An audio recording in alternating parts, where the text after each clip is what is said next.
শুভ সকাল। তোমরা সবাই কেমন আছো? আমরা সবাই ভালো আছি। আজকে আমি রান্না করব হচ্ছে এই দেখো, কাঁকরোল কেটে নিয়েছি, কাঁকরোলের পুর করব। আলু কেটে নিয়েছি, এই যে রসুন ছুলে নিয়েছি। এই আদাগুলো না এখন কেমন যেন পচা পচা হয়ে যায়।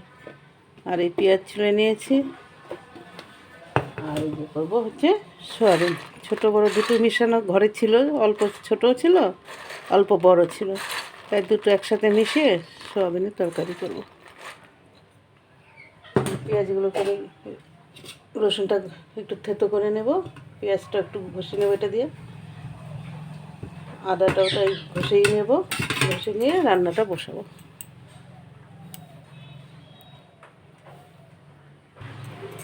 এই আমার পেঁয়াজ রসুন থেতো করা হয়ে গেছে, লঙ্কাগুলো ছোটো ছোটো করে ভেঙে নিয়েছি, আর পেঁয়াজও করে গেছি। এখান থেকে কিছু সয়াবিনে দিব, আর কিছুটা হচ্ছে কাঁকড়ো পুরে দিব। এটা আধা আধা ভাগ করে নেব, এই লঙ্কা রসুন সব ভাগ করে নেব।